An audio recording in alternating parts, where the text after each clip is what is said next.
How's it going? My name's John. I want to walk you through a compound bow. When I first got into it, it was kind of difficult for me to find um, how to actually pick up my bow and shoot it.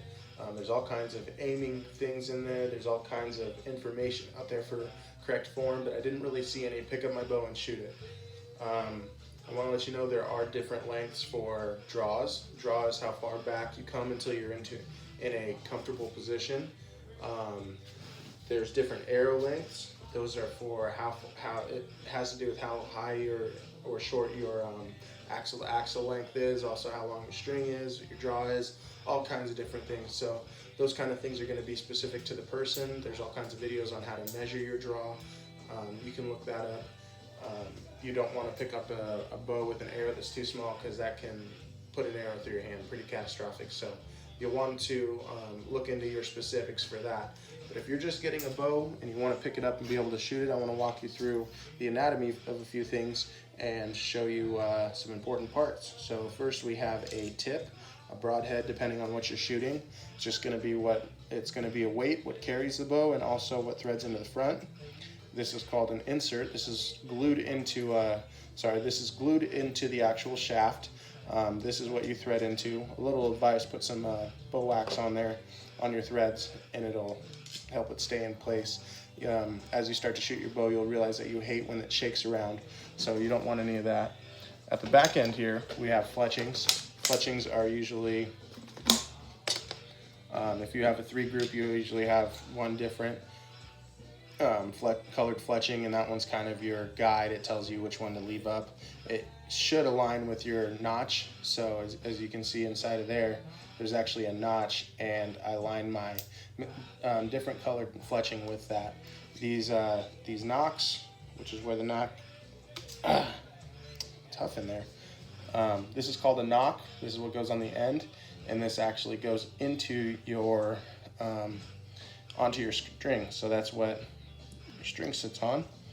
Let's go into a release. There's quite a few different kinds of releases. This one is spring tension. This one is just a open and close. It's still under spring tension, but it doesn't pull itself back closed.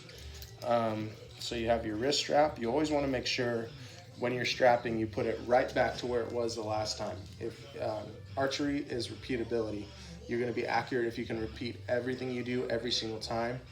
Zero out your sight so that everything's going right where it is. Leave it there and shoot it. You'll want to mess with your bow all the time. Think that things are off. Wind is a characteristic. What you ate the day before is a characteristic.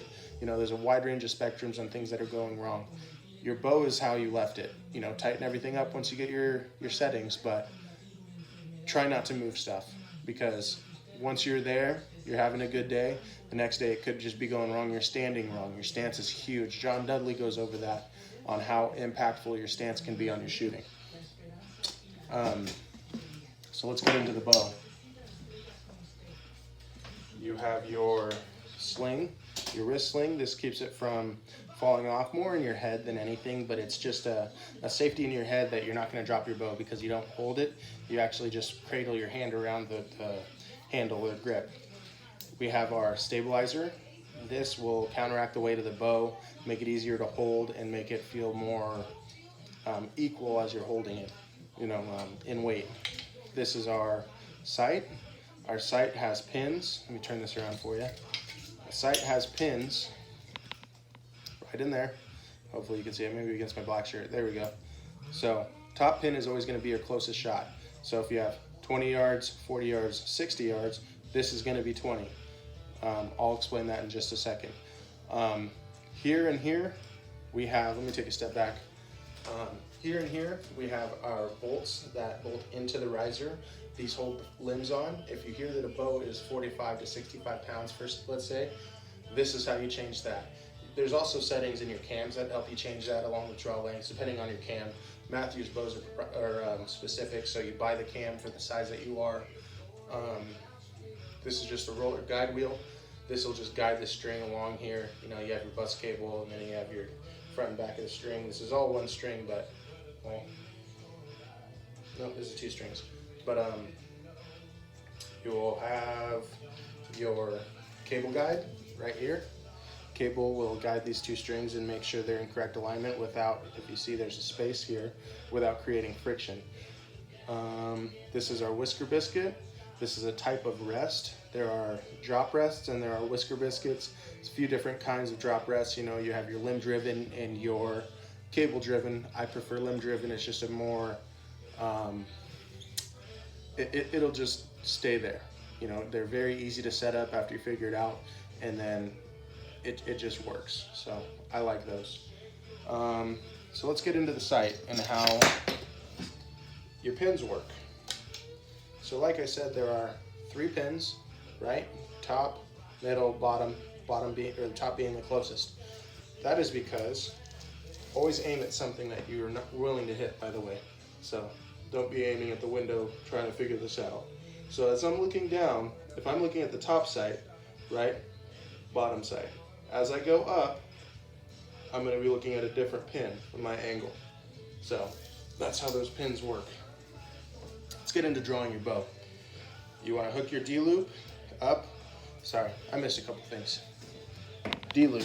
This is tied onto your string, and this is what your release will hook onto. You can see that. And then this is a peep sight. Peep sight is the first thing you look through before you see your sight.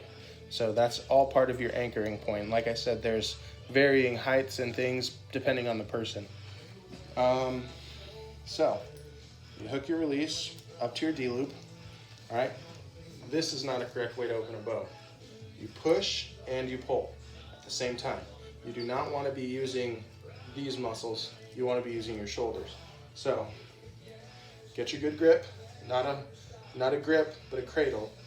Push and pull, same time. You want your hand to sit on your cheek, your nose to ever so slightly touch the string, all right? And we're gonna leave our hand as a hook. We do not, it's called punching a trigger or jerking a trigger. You do not use this muscle for setting off a release. I know it looks like a trigger, like a gun, but it's not. You use your shoulders. Finger legs of the hook. As I close my shoulders, my finger goes back, and it takes a while, and you think, well, this is hooked up to your wrist. How's it going to move? This is under tension. Okay, your hand is not. So, as you do that, it's going to pull that off. The more you can leave your finger alone and use your back, the better off you're going to be. That took some time to learn. So, we're going to push and pull at the same time. Right? Push, pull, get that anchor point. Inside Out Precision has a great segment on anchor points, where you should be anchoring to and what you should be doing. But you want your nose ever so slightly touching that string. Oop. You want your finger in a hook position, and you want to use back tension. That releases the arrow. All right? So that's the basics on picking up a bow and shooting it. I hope that helps you out, because when I first started, I did not have that, and it was quite a process to let go of that. For some reason, I got an 80-pound bow when I first started, and that was quite an adventure, letting go of an arrow at 350 feet per second, my first shot, not knowing what I was really aiming at. So, hope that helps. Good luck out there.